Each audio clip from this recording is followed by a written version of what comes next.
എൽ.എം.ആർ.കെ പൊതുജനത്തിന് മുമ്പ് പരിചയപ്പെടുത്തിയതിൽ നിർണായക പങ്ക് വഹിച്ച ഒരു മാധ്യമപ്രവർത്തകൻ എന്ന നിലയിൽ ഞാനൊരു കാര്യം ചോദിച്ചോട്ടെ. എൽ.എം.ആർ.കെ ഉടായിപ്പാണോ? എന്താ അങ്ങനെ ചോദിക്കാൻ കാരണം? അല്ല, എൽ.എം.ആർ.കെ വിമർശിച്ചുകൊണ്ട് ഒരുപാട് ആൾക്കാർ വരുന്നു. ഒരുപാട് ആളുകളൊന്നുമില്ല, 1-2 പേർ. അതെ, ചില ആൾക്കാർ. ചില ആൾക്കാർ. അപ്പോൾ ഇത്ര ഈ 5 വിരലുണ്ടല്ലോ ഈ കയ്യിൽ, 5 വിരലുള്ള അത്രയും പോലും ഇല്ല.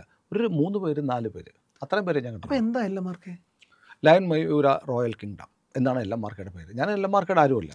എൽ.എം.ആർ.കെ കേരളത്തിലെ മലയാളികൾക്ക് പരിചയപ്പെടുത്തിയ ഒരാളെന്ന നിലയിൽ പ്രിയൻ ചോദിച്ച ചോദ്യത്തിന് ഉത്തരം പറയാൻ എനിക്ക് ബാധ്യതയുണ്ട്. എൽ.എം.ആർ.കെ എന്നുള്ള പ്രസ്ഥാനത്തെക്കുറിച്ച് എന്നെ ആദ്യം പരിചയപ്പെടുന്നത് എൻ്റെ സുഹൃത്ത്, അദ്ദേഹം കേൾക്കുന്നുണ്ടാവും, ബഹ്റിനിൽ ജോലി ചെയ്യുന്ന രഞ്ജിത്ത് ഗോപാലകൃഷ്ണൻ എന്ന ആളാണ്. അദ്ദേഹം അവിടെ ജോലി ചെയ്യുന്നു. നേരത്തെ മാധ്യമപ്രവർത്തകനായിരുന്നു, ജന്മഭൂമി ദിനപത്രത്തിൻ്റെ ലേഖകനായിരുന്നു. പിന്നീട് ഒരു കറണ്ട് അഫയേഴ്സ് എന്നുള്ള മാഗസിൻ നടത്തിയിരുന്നു, അതിൻ്റെ പത്രാധിപരായിരുന്നു. അങ്ങനെ മാധ്യമപ്രവർത്തന രംഗത്തുണ്ടായിരുന്ന, ലോകത്ത് ഒരുപാട് രാജ്യങ്ങളൊക്കെ സഞ്ചരിച്ചിരിക്കുന്ന വലിയ സോഷ്യൽ മീഡിയ ഇൻഫ്ലുവൻസർ എന്ന് പറയാവുന്ന തരത്തിലുള്ള പ്രവർത്തനങ്ങൾക്ക് നടത്തുന്ന രഞ്ജിത്ത് ഗോപാലകൃഷ്ണനാണ്. രഞ്ജിത്ത് അത് പറഞ്ഞു. അതിനുശേഷം എനിക്ക് എന്നിട്ട് എൽ.എം.ആർ.കെയെ കുറിച്ചുള്ള ഒരു പുസ്തകം രജിത് കുമാർ എഴുതിയ പുസ്തകം എനിക്ക് അയച്ചു തന്നു, യുഗപ്പുറവയ്ക്കും. ആ പുസ്തകം കിട്ടി. ഞാനത് വായിച്ചു. എന്നിട്ടും ഞാൻ ഒരു വർഷക്കാലം കാത്തിരുന്നു. ഇത് എൽ.എം.ആർ.കെയിലുള്ള ആൾക്കറിയാം, ഞാൻ അവരുടെ വേദികളിൽ പങ്കെടുക്കുന്ന ആളാണ്, അതിൽ സംസാരിക്കാറുണ്ട്, അവരുടെ സമ്മേളനങ്ങളിൽ സംസാരിക്കും. കഴിഞ്ഞ ദിവസം അവരുടെ ഡൽഹിയിൽ നടന്നൊരു പരിപാടിയിൽ ഞാൻ പങ്കെടുത്തിരുന്നു. അപ്പോൾ ഞാൻ അന്വേഷിച്ച് എനിക്ക് ബോധ്യപ്പെട്ടു. കാരണം ഒന്ന്, രജിത് കുമാർ എന്ന മനുഷ്യൻ, അദ്ദേഹം കേരള സ്റ്റേറ്റ് ഇലക്ട്രിസിറ്റി ബോർഡിൽ ജോലി ചെയ്യുന്ന ഒരാളാണ്. അദ്ദേഹം ജോലി ചെയ്ത് ജീവിക്കുന്നതാണ്. അദ്ദേഹത്തിൻ്റെ വീട്ടിൽ കാണിക്കാൻ ജീവിച്ചിട്ടില്ല. അദ്ദേഹം കാഷായം ധരിക്കുന്നില്ല. ഞാൻ നിങ്ങളെ സുഖപ്പെടുത്താം എന്ന് പറഞ്ഞ് അടുത്ത് വരുന്ന ആളുടെ തലയിൽ കൈവച്ച് നിനക്ക് സർവ്വരോഗ മുക്തി ഉണ്ടാവട്ടെ എന്ന് പറയുന്നില്ല. വീട്ടിൽ കാണാൻ പറ്റുന്ന പറയുന്നവരോട് എന്താണ്, നിൻ്റെ രോഗങ്ങളൊക്കെ മാറും എന്ന് പറഞ്ഞ് പ്രാർത്ഥിക്കുന്നില്ല, ദക്ഷിണ വെക്കാൻ പറ്റുന്നില്ല. അതായത് എൽ.എം.ആർ.കെയുടെ പേരിൽ ഒരു നയ പൈസ അദ്ദേഹം ദക്ഷിണയായിട്ടോ ഒന്നും വാങ്ങുന്നില്ല, കാണിക്ക വഞ്ചിയില്ല. അങ്ങനെ ഒരാൾ, അദ്ദേഹത്തിന് മുരുകൻ്റെ ദർശനമുണ്ടായി, മുരുകൻ്റെ ചില വെളിപാടുകളുണ്ടായി എന്ന് പറയുന്നു. അതനുസരിച്ച് അദ്ദേഹം കുറേ കാര്യങ്ങൾ പറയുന്നു. അത് കറൻറ്റ് നമ്മുടെ ജിയോ പൊളിറ്റിക്സും ഒക്കെ ആയിട്ട് കണക്റ്റഡ് ആവുന്നു. ഇതാണ് കാര്യം. ഇപ്പോൾ അദ്ദേഹം ഞാനുമായിട്ടുള്ള ഇൻ്റർവ്യൂ 2 വർഷം മുമ്പാണ് ഉണ്ടാവുന്നത്. 30ഓളം ഇൻ്റർവ്യൂസ്, 30-ൽ പരം ഇൻ്റർവ്യൂസ് ഞാൻ ചെയ്തു. അപ്പോൾ അന്ന് സംസാരിക്കുമ്പോൾ അദ്ദേഹം പറഞ്ഞൊരു കാര്യമുണ്ട്, ഡോളർ, നിക്സൻ്റെ കാലത്താണല്ലോ ഡോളർ ഈ വിനിമയത്തിന് വേണ്ടി പെട്രോൾ ഡോളറായിട്ട് പെട്രോളിയം ഉൽപ്പന്നങ്ങൾ വാങ്ങാൻ വേണ്ടിയിട്ട് ഡോളർ ഉപയോഗിക്കണമെന്ന് പറഞ്ഞു. അമേരിക്ക ശഠിച്ചു, സൗദി അറേബ്യ സമ്മതിച്ചു. അങ്ങനെയാണ് ഡോളർ അന്താരാഷ്ട്ര വിനിമയത്തിന്, പ്രത്യേകിച്ച് പെട്രോളിയം വിനിമയത്തിന് വേണ്ടി ഉപയോഗിക്കുന്നത്. പിന്നെ ഡോളർ വെച്ചേ വാങ്ങാവുള്ളൂ എന്ന് അമേരിക്ക അങ്ങ് ശഠിച്ചു. ഒരു നിർബന്ധമില്ല. അമേരിക്ക പറയുകയാണ്, നിങ്ങൾ ലോകത്ത് മറ്റ് രാജ്യങ്ങളെല്ലാം കച്ചവടം നടത്തുകയാണെങ്കിൽ ഡോളർ ഉപയോഗിച്ചേ നടത്താവുള്ളൂ എന്ന് പറയും. ഇന്നിപ്പോൾ നമ്മൾ സംസാരിക്കുമ്പോൾ ഒരു വാർത്തയുണ്ട്, ഇന്ത്യ ചൈന ലോക്കൽ കറൻസിയിൽ 100%, ഇന്ത്യയും ചൈനയും റഷ്യയും ലോക്കൽ കറൻസിയിൽ 100% ഇടപാടുകൾ നടത്താൻ VTB ബാങ്ക് വെളിപ്പെടുത്തിയിരിക്കുന്നു. രൂപ, റൂബിൾ, യുവാൻ ട്രാൻസാക്ഷൻ 100% നടത്താൻ തീരുമാനിച്ചിരിക്കുന്നു. ഡോളറിനെ മാറ്റിക്കൊണ്ടിരിക്കുകയാണ്. പെട്രോൾ ഡോളറിനെ മാറ്റിയ സൗദി അറേബ്യയുടെ രാജാവിനെ വെടിവെച്ച് വന്നിട്ടുണ്ട്. ഡോളറിനെ തൊട്ട അമേരിക്ക സമ്മതിക്കത്തില്ല. പക്ഷേ ഡോളർ രഹിത വ്യാപാരം ഉണ്ടാവും ലോകത്തുനിന്ന്. ഞാനും അദ്ദേഹവും തമ്മിലുള്ളൊരു ഇൻ്റർവ്യൂവിൽ അദ്ദേഹം പറഞ്ഞു, ജിയോ പൊളിറ്റിക്സ് മാറിയിട്ടില്ല, ബൈഡൻ്റെ കാലത്താണ്. പിന്നെ ഇന്ത്യ, ചൈന, റഷ്യ ഇങ്ങനെ ഒരു അച്ചുതണ്ടുണ്ടാവുമെന്ന് അദ്ദേഹം ഒരു പ്രവചനം പോലെ ഇപ്പോഴത്തെ ജിയോ പൊളിറ്റിക്സിൽ ഈ താരിഫൊക്കെ ഉണ്ടായി ബ്രിക്സൊക്കെ വരുന്നതിന് മുമ്പ് അദ്ദേഹം പ്രവചിച്ചിരുന്നു. അത് സംഭവിച്ചു. എന്തിന്? തമിഴ് പൈതൃകം സംസ്കാരം ദില്ലിയെ ഭരണത്തെ സ്വാധീനിക്കുമെന്ന് പറഞ്ഞു. അതിനുശേഷം നമ്മൾ കണ്ടു, പാർലമെൻറ്റ് മന്ദിരത്തിൻ്റെ ഉദ്ഘാടനം ചെങ്കോല് തമിഴ്നാട്ടിൽ നിന്ന് കൊണ്ടുവന്നു. തമിഴ്നാട്ടിലുള്ള അബ്രാഹ്മണരായ പൂജാരിമാർ പൂജ നടത്തുന്നു. മോദി തമിഴ്നാട്ടിൽ രാമനാഥപുരം അടക്കമുള്ള സ്ഥലങ്ങളിൽ നിരന്തരം സന്ദർശനം നടത്തുന്നു. തമിഴ് ലോകത്തിലെ ഏറ്റവും വലിയ ഭാഷ, ഏറ്റവും പ്രാചീനമായ, ഏറ്റവും മഹത്തായ ഭാഷയാണെന്ന് നരേന്ദ്രമോദി പറയുന്നു. പാർലമെൻറ്റ് മന്ദിരത്തിൽ മയൂര ലിഖിതങ്ങൾ ഉണ്ടാവുന്നു. ഇതൊക്കെ കണക്ട് ചെയ്ത് ആരെങ്കിലും ചിന്തിച്ചാൽ തെറ്റ് പറയാമോ? ജിയോ പൊളിറ്റിക്സിൽ മാറ്റം ഉണ്ടാകുന്നു. ഇന്ത്യ വിശ്വഗുരു ആവുന്നു എന്ന് പറയുന്നു. ഇന്ത്യൻ സൈന്യം, എനിക്ക് നേരിട്ട് അറിയാം, പഴനിയിൽ അവരുടെ ഒരു അഗ്നിയാഗം നടക്കുമ്പോൾ അതിൽ ഞാൻ പങ്കെടുത്തു. അന്ന് അവർ അഗ്നിയാഗം നടത്തിയത് സുഭാഷ് ചന്ദ്രബോസിനും പിന്നെ എന്നെ പോലെയുള്ള ധീര ദേശാഭിമാനികൾക്കും ഇന്ത്യൻ സൈന്യത്തിനും വേണ്ടിയിട്ടാണ്. ആ അഗ്നിയാഗം കഴിഞ്ഞ് 2-3 ദിവസം കഴിഞ്ഞപ്പോൾ പഹൽഗാം ഉണ്ടാവുന്നു, ഓപ്പറേഷൻ സിന്ദൂർ നടക്കുന്നു.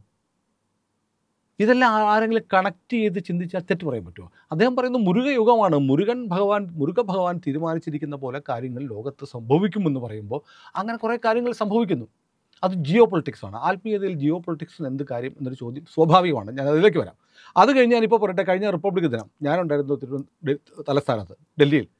ഇന്ത്യയുടെ പ്രധാനമന്ത്രി ധരിച്ച തലപ്പാവിൽ മയിൽപ്പീലിയായിരുന്നു. നമ്മുടെ രാഷ്ട്രപതി ധരിച്ച സാരിയിൽ മയിൽപ്പീലിയായിരുന്നു. തൊട്ടുപുറത്ത് അതേ സമയത്ത് രാജ്യത്തിൻ്റെ അഭ്യുന്നതിക്ക് വേണ്ടി LM-മാർക്കയുടെ യാഗവും നടക്കുന്നുണ്ടായിരുന്നു. രാവിലെ രജിത് കുമാർ, ഹലോ മോദിജി, ഇന്ന് വരുമ്പോൾ ഞങ്ങളുടെ യാഗം നടക്കുന്നുണ്ട്, നിങ്ങൾ തലപ്പാവ് മയിലിൻ്റെ ചിഹ്നമുള്ളൊരു മയിൽപ്പീലി ഉള്ളൊരു തലപ്പാവ് ധരിച്ചിട്ട് വരണം എന്ന് പറഞ്ഞോ? അല്ലെങ്കിൽ ദ്രൗപദി മുർമുവിനെ വിളിച്ച്, രാഷ്ട്രപതിജി ഇന്ന് മാഡം ഒരു കാര്യം ചെയ്യണം, മയിൽപ്പീലി ചിഹ്നമുള്ള ഒരു സാരി ധരിച്ചിരിക്കണം എന്ന് പറയണോ? പറഞ്ഞിട്ടുണ്ടാവോ? ഇല്ല. ഇത് ഇതൊക്കെ കോയിൻസിഡൻസാണ്. വിശ്വസിക്കുന്നുണ്ടവർക്ക് വിശ്വസിക്കാം, അല്ലെങ്കിൽ വെറും യാദൃശ്ചികതകളാണ്. വിശ്വസിക്കുന്നവർ വിശ്വസിച്ചോട്ടെന്നേ. ഇനി വലിയൊരു ആക്ഷേപം ഞാൻ കേട്ടെന്നറിയാം. ഒരാൾ പറയുന്നു മുരുകൻ ദർശനം കൊടുക്കും, അങ്ങനെ കൊടുത്തു എന്നൊരാൾ പറഞ്ഞ് എന്താ കുഴപ്പം? കിട്ടി. അതനുസരിച്ച് അദ്ദേഹം പറയുന്നു ഇന്ത്യ ലോകഗുരു ആവുമെന്ന് പറയുന്നു. എന്താ കുഴപ്പം? മോശമല്ല. ഒരു പെൺകുട്ടി എന്തോ വേഷപ്രച്ഛന്ന വേഷത്തിലൊക്കെ വന്നിട്ട് ഇന്ത്യ വിശ്വഗുരുവാകും, ഡോളർ തകരും എന്നൊക്കെ പറയുന്നു. അതൊക്കെ നടക്കാൻ പോകുന്ന കാര്യമാണോ? ഒരു ഇന്ത്യക്കാരൻ അങ്ങനെ ആഗ്രഹിച്ചുകൂടെ? എൻ്റെ രാജ്യം ലോകത്തിലെ ഏറ്റവും ശ്രേഷ്ഠമായ രാജ്യമാകണമെന്ന് ആഗ്രഹിക്കാൻ എനിക്കും പ്രിയനും നമ്മുടെ പ്രശാന്തിനും ഏതൊരു മനുഷ്യനും അവകാശമുണ്ട്.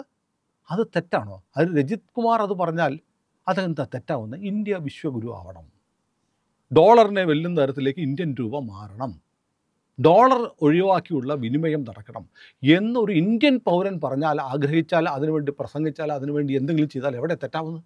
നിങ്ങൾ ചൂണ്ടിക്കാട്ടുന്ന ആക്ഷേപങ്ങളതല്ലേ? ഒരാൾ എഴുതിയിരിക്കുകയാണ്, അതായത് ഭക്തി നല്ലതാണ്, പക്ഷെ ഭക്തിയെ മതവുമായി ബന്ധിപ്പിക്കരുത്, മതത്തെ ദേശീയതയുമായി ബന്ധിപ്പിക്കരുത്, അത് തെറ്റാണ്.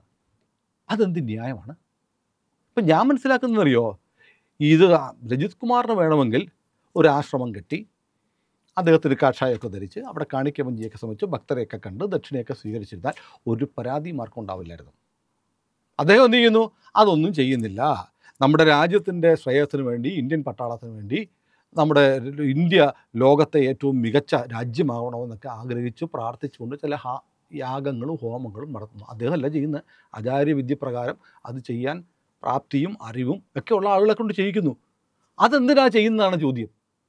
എടാ, എൻ്റെ രാജ്യം രക്ഷപ്പെടണം, എൻ്റെ രാജ്യം ഏറ്റവും മികച്ചതാവണമെന്ന് ആവശ്യപ്പെട്ട് ഞാൻ ഈ അമ്പലത്തിൽ പോയി ഒരു പുഷ്പാഞ്ജലി കഴിച്ചാൽ നീ ആരാടാ അത് ചെയ്യാൻ എന്ന് ചോദിക്കാൻ എന്താണ് സാർ നിങ്ങൾക്ക് അവകാശം? എന്താണ് അവകാശം? ഇത് ന്യായമായ ചോദ്യമല്ലേ? നിങ്ങൾ ഇതിനെ തള്ളിക്കളി. ഒരാൾക്ക് മുരുകനെന്നോ അങ്ങനെന്നോ ഒരാളുടെ അടുത്ത് വന്ന് പറയുമൊന്നും ഇല്ല എന്നൊക്കെ പറയാൻ നിങ്ങൾക്ക് വിശ്വാസമുണ്ട്, നിങ്ങൾക്ക് അധികാരമുണ്ട്, അങ്ങനെ വിശ്വസിക്കാൻ നിങ്ങൾക്ക്. പക്ഷേ വന്നു എന്ന് ഞാൻ പറഞ്ഞാൽ പ്രിയന് അത് വിശ്വസിക്കാൻ പ്രിയനും അവകാശമുണ്ട്, അല്ലേ? അത് ഓരോരുത്തരും വ്യക്തിനിഷ്ഠമായ കാര്യമാണ്. പക്ഷേ നിങ്ങൾ നോക്കൂ, ഇവിടെ നിശാ പാർട്ടികൾ നടത്തുകയാണെങ്കിൽ നിങ്ങൾക്ക് പറയാം, അയ്യോ ഈ ഭക്തരെയൊക്കെ വിളിച്ചൊരു നിശാ പാർട്ടികൾ നടത്തുകയാണ്, ഭക്തർക്കെല്ലാം കാണിക്കാൻ വേണ്ടി നിങ്ങൾ നിർബന്ധമായും പണം ഇട്ടിട്ട് പോകണമെന്ന് പറഞ്ഞാൽ അത് പണപ്പിരിവാണെന്ന് പറയാം, അല്ലേ? നിങ്ങൾ എന്താണ്, നിങ്ങളെല്ലാം LM-മാർക്കയിൽ 1,00,000 രൂപ വീതം കൊടുത്ത് മെമ്പർഷിപ്പ് എടുത്തിരിക്കണം എന്ന് പറഞ്ഞ് ഇതൊരു കച്ചവടമാണെന്ന് പറയാം. ഇതൊന്നുമില്ലല്ലോ. അവിടെ ഓരോ പരിപാടികൾ നടത്തുന്നു, ആളുകൾ ഓരോ പ്രോഗ്രാമിനും സ്വയം അവർ എന്തെങ്കിലും ഡൊണേഷൻ കൊടുത്തിട്ട് അവരുടെ ഒരു വിഹിതം കൊടുത്ത് പരിപാടി നടത്തുന്നു. ഇതിന് നിങ്ങൾക്ക് എന്താണ് ഇവിടെ ആലപ്പുഴയ്ക്ക് പോകുമ്പോൾ കൃപാസനം എന്ന് പറഞ്ഞ സ്ഥലമില്ലേ? അവിടുത്തെ കൃപാസനം പത്രം എടുത്ത് വയറെ വെച്ചാൽ വയറ്റിലെ ക്യാൻസർ പോവും. ചമ്മന്തി അരച്ച് കഴിച്ചാൽ പ്രശ്നം. ഞാൻ മോട്ടോർ സൈക്കിളിൽ പോവുകയായിരുന്നു, ഇടയ്ക്ക് വെച്ച് പെട്രോൾ തീർന്നു. അപ്പോഴാണ് ഞാൻ ഓർത്തത് എൻ്റെ ഒരു കൃപാസനം ഉണ്ടല്ലോ, ഞാനത് ചുരുട്ടിക്കുട്ടി പെട്രോൾ ടാങ്കിൽ കിട്ടുമ്പോൾ ഫുൾ ടാങ്ക് പെട്രോൾ വണ്ടി 150 കിലോമീറ്റർ ഓടി എന്നൊക്കെ ഇവിടെ വിദ്യാസമ്പന്നൻ എന്ന് പറയുന്ന, ആംഗലം പറയുന്ന, ഇംഗ്ലീഷിൽ സംസാരിക്കുന്ന ആളുകൾ പ്രസംഗിക്കുന്നുണ്ട്. നിങ്ങൾക്കൊരു പരാതിയില്ല. ഇവിടെ ഒരാൾ പണിയെടുത്ത് ജീവിക്കുന്ന ഒരാൾ, അദ്ദേഹം ഈ സംഘടനയുടെ LM-മാർക്ക് എന്ന് പറയുന്ന സംഘടനയുടെ സെക്രട്ടറി അല്ല, പ്രസിഡന്റ്, അദ്ദേഹം ക്യാപ്റ്റൻ എന്ന് വിളിക്കുന്നു. ഒരു സംഘടനയ്ക്ക് പിണറായി വിജയനെ മാത്രമേ ക്യാപ്റ്റൻ എന്ന് വിളിക്കാൻ പറ്റുള്ളൂ, കരുണാകരനെ മാത്രമേ ലീഡർ എന്ന് വിളിക്കാവുള്ളൂ.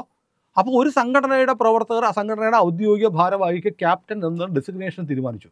എന്താ കുഴപ്പം നിങ്ങൾക്ക്? അപ്പോൾ നിങ്ങൾ എന്തുകൊണ്ട് ചെയ്യുന്നു? അവിടെ പ്രശ്നം ഇത്രയേ ഉള്ളൂ, അവിടെ പരിപാടി നടക്കുമ്പോൾ ജയ് മുരുക എന്ന് കഴിഞ്ഞിട്ട് ജയ് ഭാരത് എന്ന് പറയുന്നുണ്ട്, വന്ദേമാതരം എന്ന് പറയുന്നുണ്ട്.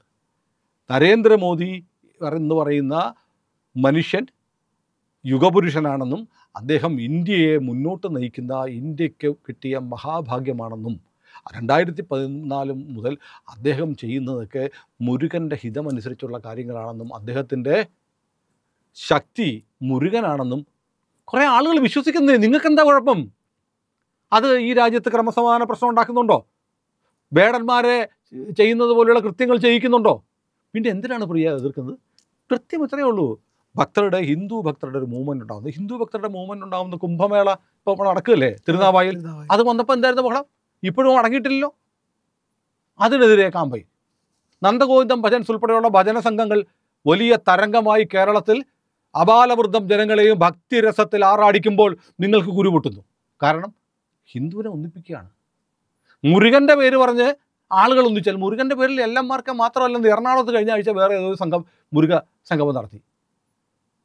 തിരുവനന്തപുരത്ത് മുരുക സംഗമം നടത്തിയത് നമ്മുടെ ഗോപാൽജിയൊക്കെ അടങ്ങുന്ന സംഘത്തിൻ്റെ പ്രധാനപ്പെട്ട ചുമതലകൾ ഹിന്ദു ധർമ്മ പരിഷത്താണ്. അപ്പം ഭഗവാൻ മുരുകൻ്റെ പേരിൽ ഭക്തജനങ്ങൾ കേരളത്തിൽ സംഘടിക്കുന്നുണ്ടെങ്കിൽ നിങ്ങൾക്കെന്താണ് സാർ? മലേഷ്യയിൽ എല്ലാ വർഷവും നടക്കാറുണ്ട്. അല്ല, എന്താണ് അത്? എന്തിനാണ് നിങ്ങൾ ഒരു പ്രസ്ഥാനത്തിനെതിരെ ഇപ്പം പ്രിയം പറഞ്ഞതുപോലെ ആക്ഷേപം? എന്താണ് ആക്ഷേപം? ഇത്രയേ ഉള്ളൂ. അവർ വലിയ തോതിൽ കുംഭകോണം നടത്തുന്നില്ല, അവിടെ അനാശാസ്യ പ്രവർത്തനം നടത്തുന്ന പരാതിയില്ല. നിങ്ങൾ വിശ്വാസത്തെ മതവുമായി കൂട്ടിക്കെട്ടുന്നു, മതത്തെ ദേശീയതയുമായി കൂട്ടിക്കെട്ടുന്നു. മഹാപരാധമാണ്. ഇന്ത്യ ലോകത്തിലെ വിശ്വഗുരു ആവണമെന്ന് പറയുന്നു. അമരമാവണം എൻ്റെ രാഷ്ട്രം, വിശ്വവിശ്രുതി നേടണം എന്ന് ഗണഗീതമുണ്ട്. അത്തരം പാട്ടുകൾ പാടിയാൽ കുഴപ്പമാണെന്നേ. ഇപ്പം നമ്മൾ അടുത്ത ദിവസം നമ്മൾ പ്രശാന്ത് വർമ്മയുടെ ഒരു എപ്പിസോഡ് നമ്മൾ ചെയ്യാൻ പോകാം. നമ്മൾ ഷൂട്ട് ചെയ്ത് വെച്ചിരിക്കുന്ന അടുത്ത ദിവസം മുന്നോട്ട് ടെലികാസ്റ്റ് ചെയ്യുക. അതിനകത്ത് പ്രശാന്ത് വർമ്മ പറയുന്നുണ്ട്, അതായത് ഗണഗീതം പാടിയതിന് വടിവാളിന് സ്റ്റേജിൽ കയറി വെട്ടാൻ വന്നിട്ടുണ്ട് പഴയ കാലത്ത്. ഇപ്പോൾ ഗണഗീതം പാടരുതെന്ന് പറഞ്ഞവനെ പഞ്ഞി കിട്ടും നാട്ടുകാർ. തിരുവനന്തപുരത്ത് ഒരു ബ്രാഞ്ച് സെക്രട്ടറി ഷാനോ എന്തോ പാലോട് കാലം മാറിയെന്നേ. അപ്പോൾ ഹിന്ദു അവൻ്റെ പരിപാടി നടത്തട്ടെ, നിങ്ങൾക്ക് എന്താണെന്നേ. എന്നിട്ട് ഈ പറയുന്ന ആളുകൾ ഞങ്ങൾ ഭയങ്കര ഹിന്ദുവാണെന്നാണ് പറയുന്നത്. ഇന്ത്യ ലോകത്തെ ഏറ്റവും പ്രധാനപ്പെട്ട 4ാമത്തെ സാമ്പത്തിക ശക്തി ആയില്ലേ നമ്മൾ 3ാമത്തെ ആവുമെന്ന് പറയുന്നു. അതിനെന്താ? അതൊക്കെ നമ്മൾ ഒരു വിശ്വാസികളുടെ വേദിയിൽ ഇവർ പറഞ്ഞാൽ നിങ്ങൾ എന്തിനാണ് അവരെ പഴിക്കുന്നത്? നിങ്ങളുടെ പഴിക്കൽ ഇന്ത്യയെക്കുറിച്ച് പറയുന്നതുകൊണ്ടാണ്, ദേശീയതയെക്കുറിച്ച് പറയുന്നതാണ്. അങ്ങനെ ഇന്ത്യയെക്കുറിച്ചും ദേശീയതയെക്കുറിച്ചും പറയുമ്പോൾ അത് BJPക്കോ അല്ലെങ്കിൽ നരേന്ദ്രമോദിക്കോ ഗുണമുണ്ടാവുമെന്ന് നിങ്ങൾ ധരിക്കുന്നു. നിങ്ങളുടെ ലക്ഷ്യം രാഷ്ട്രീയമാണ്, നിങ്ങളുടെ രാഷ്ട്രീയമാണ്. ഇതൊക്കെ ഈ മൂവ്മെൻ്റ് എല്ലാം നന്ദഗോവിന്ദം ഭജൻസ് പാടിയാൽ അത് BJPക്ക് വോട്ടാകുമോ? കുംഭമേള നടത്തിയാൽ BJPക്ക് വോട്ട് കിട്ടുമോ? എല്ലന്മാർക്കയുടെ പേരിൽ മുരുകഭക്തർ സംഘടിപ്പിച്ചാൽ BJPക്ക് വോട്ട് കിട്ടുമോ എന്നാണ് നിങ്ങളുടെ ആശങ്ക. ഇത് കേരളത്തിലെ വിശ്വാസികൾ തിരിച്ചറിയുന്നു. ഞാൻ വളരെ സിമ്പിളാണ്. ഞാൻ ഇത്തരം ഹിന്ദു ഏകീകരണത്തെ സഹായിക്കുന്ന ഏത് മൂവ്മെൻറ്റിനെ പിന്തുണയ്ക്കുന്ന ആളാണ്. കാരണം അങ്ങനത്തെ മൂവ്മെൻറ്റ് ഉണ്ടായില്ലെങ്കിൽ ഇവരൊക്കെ നാളെ മതം മാറി പോകുന്നേ. ഒരുപാട് പ്രശ്നങ്ങളുണ്ട് നമ്മുടെ ആളുകൾക്ക്. അവർക്ക് ഒരുമിച്ചിരിക്കാൻ, അവർക്കൊരു പാട്ട് ഭക്തിഗാനം കേട്ട് അവർ ആർത്തുല്ലസിക്കെങ്കിൽ അവർ ഉല്ലസിക്കട്ടെ. ഇല്ലെങ്കിൽ എന്ത് പറ്റുമെന്നറിയോ? ഈ സംഘർഷങ്ങൾക്കിടയിൽ സ്ട്രെസ് എല്ലാം കയറി മനുഷ്യൻ വേറെ സ്ഥലത്ത് പോകും.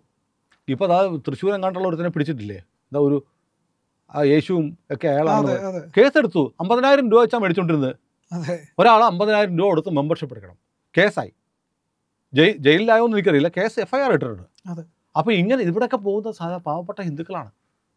അപ്പോൾ അക്കൂട്ടത്തിൽ ഹിന്ദു നാമധാരികളായുള്ള ആളുകളാണ് ഇത്തരം പ്രസ്ഥാനങ്ങളെ അട്ടിമറിക്കാൻ ശ്രമിക്കുന്നത്. അവർ വേറെ ആരുടെയോ ചട്ടുകമായി പ്രവർത്തിക്കുകയാണ്. ഇത് തിരിച്ചറിയണം. ഇതാണ് എനിക്ക് പറയാനുള്ളത്. പ്രിയൻ്റെ ചോദ്യത്തിന് ഉത്തരമായി എന്ന് കരുതുന്നു. ഏതായാലും പ്രിയപ്പെട്ട പ്രേക്ഷകരെ, ഇത് പറയാതെ തരമില്ലാത്തതുകൊണ്ട് പറഞ്ഞതാണ്. ഹിന്ദുവിൻ്റെ ദൈവവിശ്വാസത്തെ, ഹിന്ദുവിൻ്റെ ഒത്തുചേരലിൻ്റെ, ഹിന്ദു ഭാരതത്തെ വാരിപ്പുണരുന്നത് സഹിക്കാൻ കഴിയാത്ത ചില ആളുകൾ എല്ലാ പ്രസ്ഥാനങ്ങൾക്കും കുംഭമേളയ്ക്കെതിരെ എന്തെല്ലാമാണ് പറഞ്ഞു വരുത്തി, അല്ലേ? എന്തെല്ലാം പറഞ്ഞു വരുത്തി. നന്ദഗോവിന്ദം ഭജൻസ് ഒളിച്ചു കിടത്തുകയാണ്. അവരുടെ കുറി കാണിച്ചുകൊണ്ട് ഫോട്ടോ ഇട്ട് പോസ്റ്റ് ചെയ്തു. അതിൻ്റെ ഭാഗമാണിത്. അപ്പോൾ ഇതിനെ ചെറുക്കാൻ ഹിന്ദു സമാജത്തിനറിയാം. അവർ ചെറുക്ക് തന്നെ ചെയ്യും. നന്ദഗോവിന്ദം ഭജൻസ് ഉൾപ്പെടെയുള്ള ഭജന സംഘങ്ങൾ നന്ദഗോവിന്ദവും വരാഹിയും നമ്മുടെ മലപ്പുറത്തെ ഗംഗമോളുമൊക്കെ പാടട്ടെ. ഹിന്ദു അത് കേട്ട് ആർത്തുല്ലസിക്കട്ടെ. ഹിന്ദുവിൻ്റെ മനം നിറയട്ടെ. ഹിന്ദുവിൻ്റെ സമാജബോധം ഉണരട്ടെ. കുംഭമേളകൾ നടക്കട്ടെ. ഹിന്ദു നദികളായി ഒഴുകി എവിടേക്ക് വരട്ടെ. എല്ലന്മാർക്കയിൽ വന്നിരുന്നിട്ട് ഭാരതത്തിനും മുരുകഭവാനും വേണ്ടി ഹിന്ദു ജയ് വിളിക്കട്ടെ. അങ്ങനെ ഈ സമാജം മുന്നോട്ട് പോട്ടെ. അത് ഇഷ്ടപ്പെടാത്തവർ കുരച്ചുകൊണ്ടേയിരിക്കും. പക്ഷേ ഈ യാത്രകൾ ഹിന്ദു തുടർന്നുകൊണ്ടേയിരിക്കും. പ്രിയപ്പെട്ട പ്രേക്ഷകരെ, എനിക്ക് നിങ്ങളുടെ സഹായം തുടർന്നും ആവശ്യമുണ്ട്. വലിയ സഹായമാണ്, വലിയ പിന്തുണയാണ് നമ്മുടെ പ്രേക്ഷകർ നൽകിക്കൊണ്ടിരിക്കുന്നത്. പക്ഷേ അതിൻ്റെ അളവൊന്ന് കൂട്ടുക എന്ന് പറഞ്ഞാൽ കൂടുതൽ ആളുകൾ നമ്മുടെ ചാനൽ കാണണം, കൂടുതൽ സബ്സ്ക്രിപ്ഷൻ വരണം. ഒന്നും ചെയ്യേണ്ട. നമ്മുടെ ചാനൽ കാണുമ്പോൾ അതിൽ IND എന്ന് പറയുന്ന ഇന്ത്യ ലൈവിൻ്റെ ലോഗോ ഇടതുവശത്ത് കാണാം. നിങ്ങൾ അതിലൊന്ന് വിരലമർത്തിയാൽ ചാനൽ ഓപ്പണായി വരും. സബ്സ്ക്രൈബ് എന്നുള്ള ഒരു ബാർ കാണും, അവിടെ ഒന്ന് വിരലമർത്തുക.